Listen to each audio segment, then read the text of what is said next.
Guys, malapit na siyang maluto. Kulong-kulo na siya. Yun o. Yung mga vlog natin na pagdating natin dito sa bahay, mag-vlog tayo kahit saglit lang. Kasi, yun o. Ito lang guys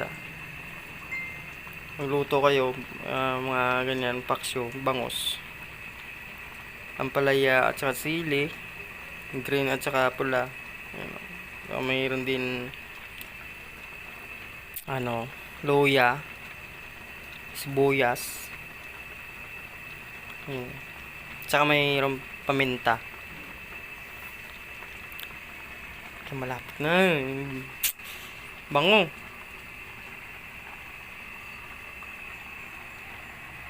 Antay lang natin yun kasi bilis naman maluto.